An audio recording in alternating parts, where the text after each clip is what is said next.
est dans un monde qui précipite sa chute et peut-être qu'il est temps qu'elle arrive, quoi, cette chute.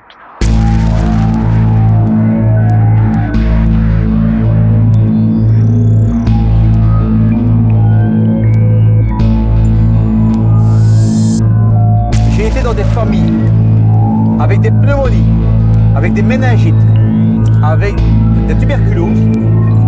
On ne mettait pas de masque. Et ici, on est en bonne santé et on doit mettre un masque. Il n'y a aucune règle médicale pour le port du masque, ni scientifique. La seule chose qui domine, c'est la soumission. La soumission. On a créé maintenant des citoyens soumis.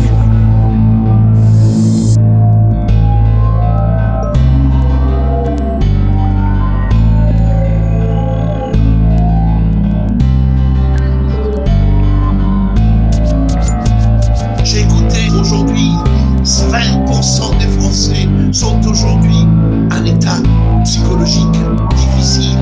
Les anxiolytiques ont explosé. La France, premier pays d'Europe et peut-être du monde en termes de consommation d'anxiolytiques, avec, là, ce qui est en train de se passer. Une personne sur 5 est une personne aujourd'hui qui doit suivre des soins psychiatriques. Vous vous rendez compte à quel point nous sommes? Vous imaginez la destruction sociale?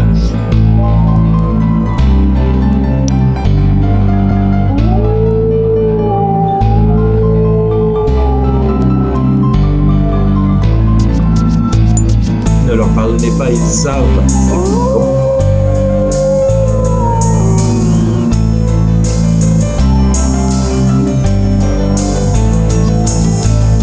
En France, on tue.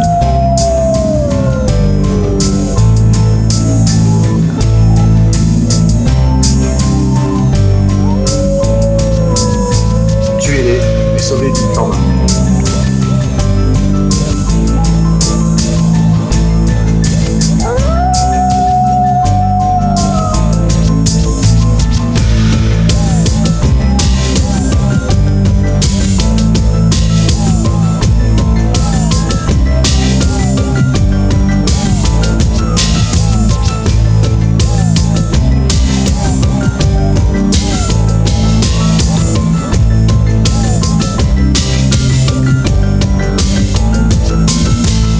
Augmentation de 2800% des myocardites. Cancer en augmentation de 300 à 900%. Infertilité pour les deux sexes, 500% d'augmentation. 300% d'augmentation de fausses couches. 1000% de troubles neurologiques. Augmentation de 600% des scléroses en plaques. Le syndrome de Guillain-Barré, qui est une maladie des nerfs, 500%. On voit aussi des recrudescences de VIH, 500%, et une augmentation de 400% des embolies pulmonaires depuis 3 ans. Bon, visiblement, ça n'intéresse pas grand monde, mais ces chiffres-là sont recensés un petit peu partout.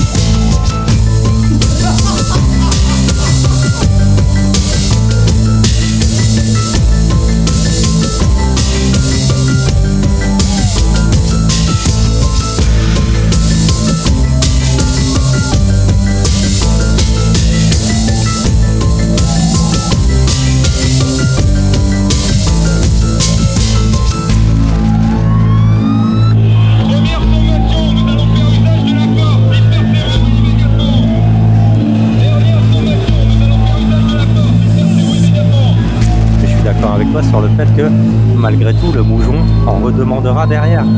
Je pense simplement, Steve 20h de TF1, BFM TV, CNews, LCI, tous confondus, qui expliquent que là il y a une véritable menace et que si les gens ne remettent pas le masque, eh bien alors là ce sera pire que le C19. Je te garantis que demain tu les croises tous dans les supermarchés, mais limite en train de faire le mantra on veut des vaccins, on veut des vaccins. Et ça franchement j'ai aucun doute là-dessus. Franchement, c'est triste.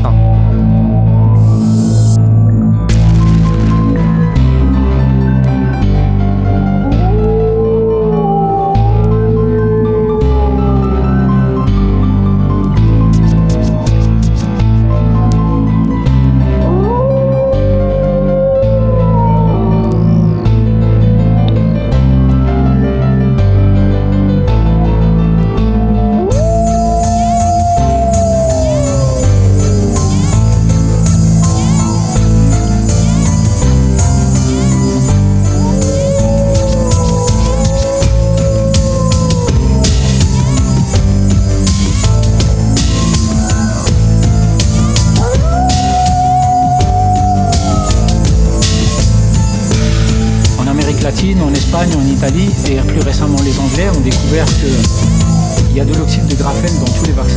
La bonne question à se poser, c'est que fait l'oxyde de graphène, qui est un nanomatériau qui est totalement interdit sur l'homme, que fait en fait cet excipient à l'intérieur de ces injections?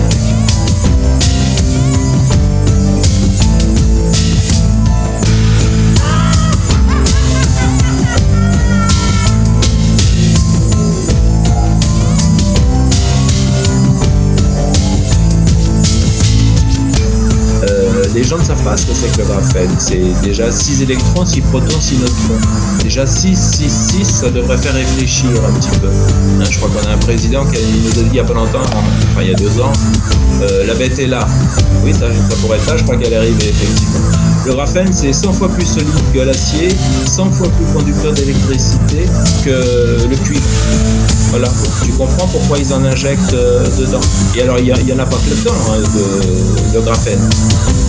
Il y en a partout du graphène. Là, depuis le début de l'année dernière, maintenant, Ursula a autorisé les farines d'insectes.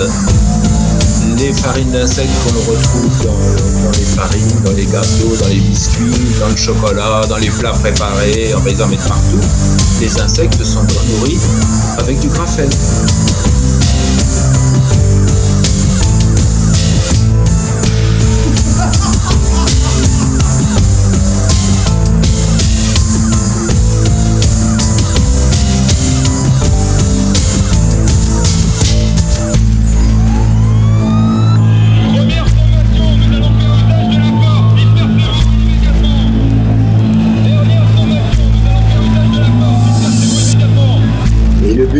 C'est quoi le but ultime de tout ça? Quelque part, je préfère pas trop y penser, parce que le but de tout ça, il est assez incompréhensible, puisque là, ça date quand même de début 2021, les premières injections. Là, clairement, avec ce qu'on voit, avec les vaccins entre guillemets ARN messager, il est clair que tout aurait dû être arrêté de très très longue date. Donc là, avec l'explosion des effets secondaires, l'explosion de tous les troubles, je veux dire, il y a des troubles neurodégénératifs, des troubles cardiovasculaires, des troubles gastro-intestinaux, il y a de l'auto-immunité, il y a des cancers. Là, avec tous ces troubles, c'est évident que normalement, on aurait dû tout arrêter de très longue date. Il n'y a aucune justification sanitaire en fait à injecter comme ça ces produits qui sont très délétères.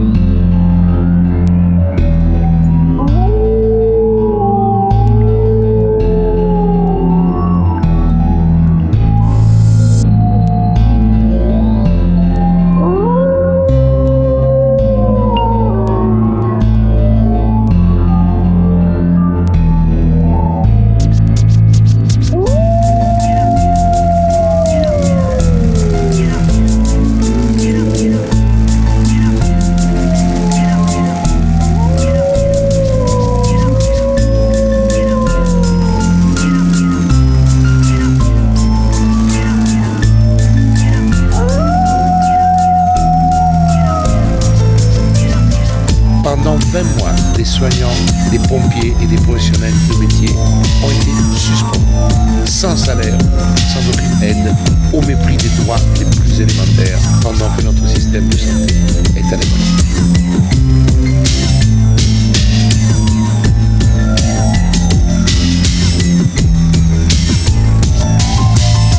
Alors est-ce que c'est pas douloureux et amer la pilule rouge? Est-ce que toi tu préférais être tranquillement dans la pilule bleue, rester dans la matrice et sans souci et ne pas s'inquiéter de tout ce qui nous arrive, comme la très grande majorité de nos concitoyens et notamment de nos collègues?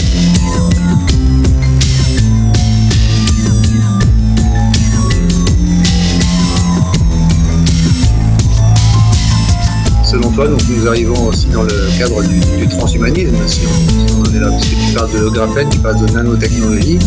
Est-ce qu'on peut considérer qu'on va être encore des êtres humains?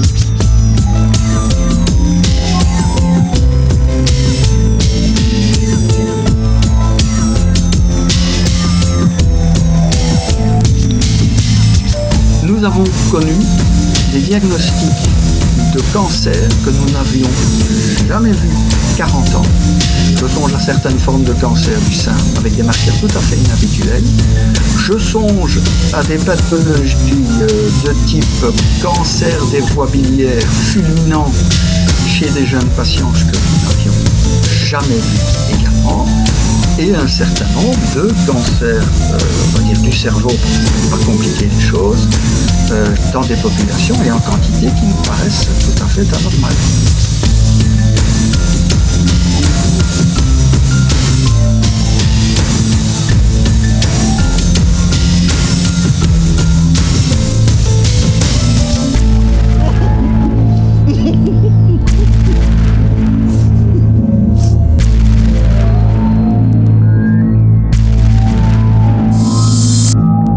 Les médecins sont payés à l'acte et en plus ils reçoivent des bonus à la fin de l'année en fonction du nombre de vaccins qu'ils ont fait. Ils ont un nombre de critères de suivi des patients à la fin de l'année qui leur donnent des bonus de la part de la sécurité sociale. La médecine actuelle, moderne, ce n'est que du mercenariat, ce n'est pas autre chose. C'est de la politique, c'est-à-dire qu'il y a des décisions politiques qui sont prises en termes de volonté médicamenteuse auprès de la population et les médecins suivent. Donc c'est pas de la science, c'est même plus si on peut qualifier ça de médecine, c'est du mercenariat. Dans les hôpitaux, par exemple, quelqu'un qui va être référencé, donc enregistré avec le code Covid-19, l'hôpital va toucher plus d'argent, par exemple, que si il est reçu pour une grippe. Est-ce que là déjà, pour moi c'est mal intentionné ce qu'il y a eu derrière, ça a été fait que par appât du gain des médecins et des hôpitaux étiquetent des gens volontairement Covid-19 alors que peut-être ils avaient la grippe.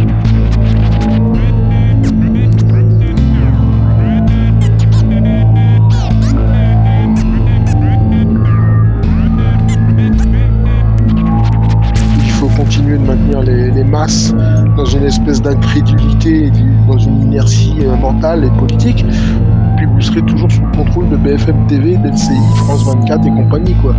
Puis à la fin, ça vous donne le moujon qui fait la queue au vaccinodrome pour aller chercher son truc expérimental qu'on lui met dans le bras et qui fait qu'à un moment donné, il ne comprend pas pourquoi sa santé, elle se barre dans tous les sens. Voilà, on en arrive là. Et après, quand les gens... ils ont un pied dans la tombe, sans explication rationnelle, ils font, on sait pas, c'est comme ça arrive, c'est la vie.